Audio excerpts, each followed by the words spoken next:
آج عجیب اتفاق ہے کہ 90% سوالوں کا تعلق پی ٹی آئی کی حکومت اور یہ وہ، اس لیے وہ کسی نہ کسی طریقے سے سوال یہی بنتا ہے۔ پہلا سوال یہ ہے، محمد اویس ہیں منڈی بہاؤالدین سے، وہ کہہ رہے ہیں جی مہنگائی، بے روزگاری، ناکام پالیسیز اگلے الیکشن میں ہو سکتا ہے عمران خان کو سیاسی حریف شکست نہ دے سکیں، لیکن مہنگائی اور بے روزگاری سے ستائے ہوئے عوام ضرور شکست کا سبب بنیں گے۔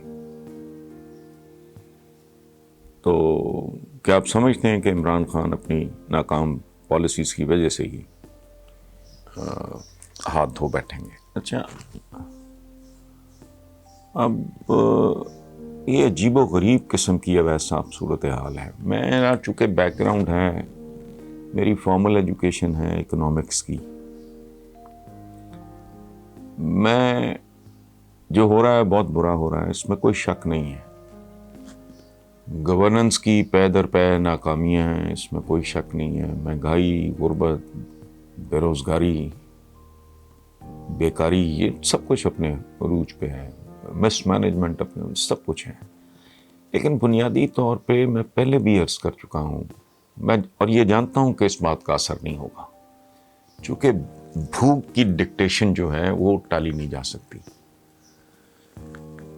اکانومی جو ہے وہ نہ راتوں رات آباد ہوتی ہے نہ برباد ہوتی ہے۔ جس اکانومی الیکشن کے دنوں میں بھی یاد ہوگا آپ میں سے سب کو، نہ صحیح آدھے دوستوں کو یاد ہوگا، میں یہ کہا کرتا تھا، اور میرا خیال ہے کہ 20 بار یہ بات میں نے مثال ہی یہ دی تھی کہ یہ جو لوگ ہیں پیپلز پارٹی، نون لیگ وغیرہ، یہ پاکستان کی اکانومی کے برتن کا پیندہ ہی کھا گئے ہیں۔ سو یہ نہ راتوں رات سنبھلنے والا کام ہے، نہ یہ عجیب و غریب قسم کی، جسے کہتے ہیں نا کہ between the dual and the deep sea والی صورتحال ہے۔ راتوں رات تو معجزہ نہیں ہو سکتا۔ اوپر سے گورننس کا بھی طریقہ کار،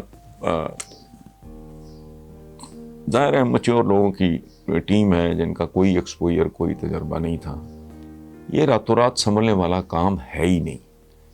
دوسری طرف اس ملک کی اشرافیہ نے عوام کو چونکہ تعلیم سے محروم رکھا ہے، اور جہالت مجبوری بھی ہے، ریالٹی بھی ہے، یہ وہ بیونڈ میدے کے ذریعے سوچتے ہیں لوگ اکثریت۔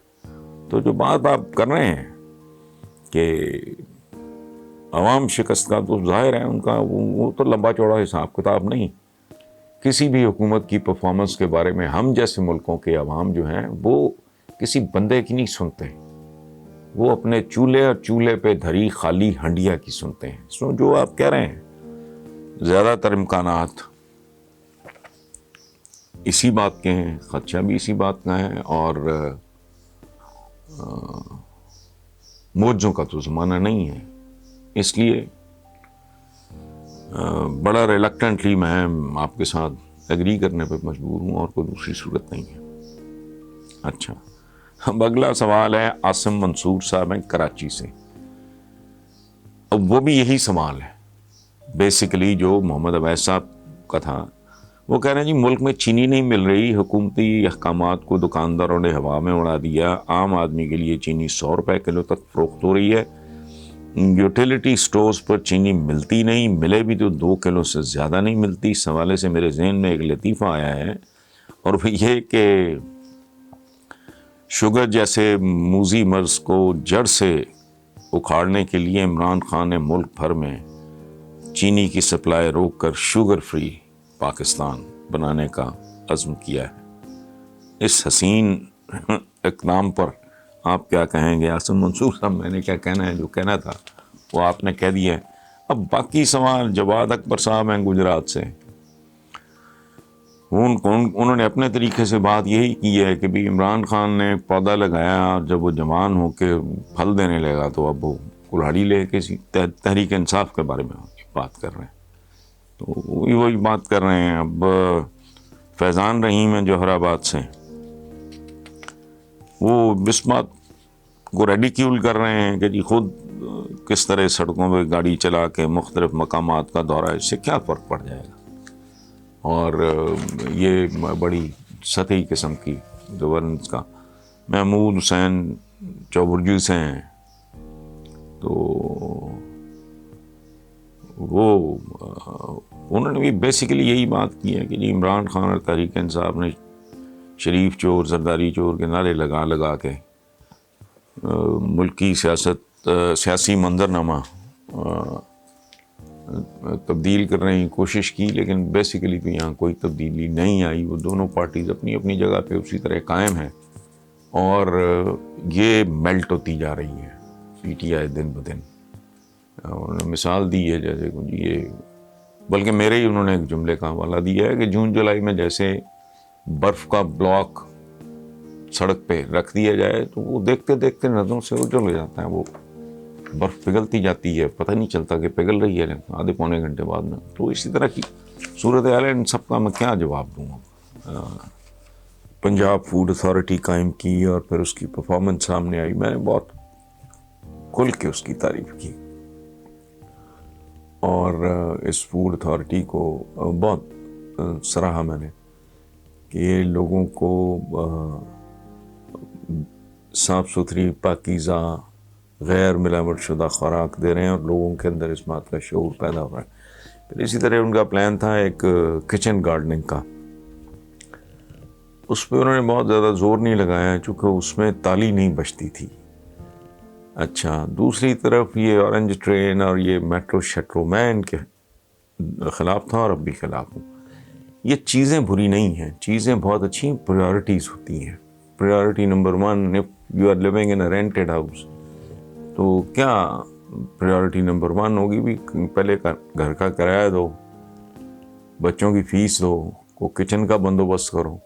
اب وہ بندہ جائے قسطوں پہ، ایک بندہ لمیٹڈ انکم ہے، قسطوں پہ جائے گاڑی لے آئے، اور تو یہ ایک احمقانہ فیصلہ ہے۔ سو obviously اورنج ٹرین یا میٹرو کے ساتھ میری کیا دشمنی نہیں تھی، میں پریورٹیز وغیرہ کا، بھئی 3 کروڑ کے لگ بھگ بچہ آپ کا اسکولوں سے باہر دھکے کھا رہے ہیں، آپ یہ اس طرح کی عیاشیاں بڑے شہروں میں کر رہے ہو۔ anyway، مجھے جو بات اچھی لگی میں نے ہمیشہ اس کی تعریف کی، اور مجھے پی ٹی آئی کی بھی اگر کوئی بات غلط لگی میں نے تنقید کی۔ ہمارے ہاں یہ رویہ جو ہے اس کو کم اپریشیٹ کیا جاتا ہے۔ سو بات آپ کی ٹھیک ہے، ایسے جہاں تک آپ کی اس بات کا تعلق ہے کہ انہوں نے اب تک کوئی ایسا کام کیا ہے، نہیں، انہوں نے ابھی تک بہت سادے اور آسان، یہ لنگر خانے اور یہ وہ کرنے والے کام نہیں ہیں۔ یہ ملک جس مرحلے میں داخل ہو گیا ہے، بلکہ یہ معاشرہ جس مرحلے میں داخل ہو گیا ہے، یہ صرف اقتصادی رونا نہیں ہے، اور بہت سارے رونے ہیں۔ اس کے لیے کچھ اور طرح کا سلمان اعظم جیسا کوئی ویژن چاہیے، ویسی ڈیپتھ چاہیے، کوئی آئندہ 10 20 25 سال 50 سال بعد دیکھنے کی صلاحیت چاہیے، جو نہیں ہے۔ باقی جو یہ آپ کا سوال ہے کہ آئندہ الیکشن میں مشکلات کھڑی، تو شکور صاحب آئندہ الیکشن کیا ہے، جو کراچی میں ہوا وہ آپ نے دیکھ لیا، تو وہ دیباچہ ہے آنے والی پوری کتاب کا۔ اس پہ مزید سب کسی سوچ بچار کی یا تبصرے کی ضرورت نہیں ہے۔ Thank you very much.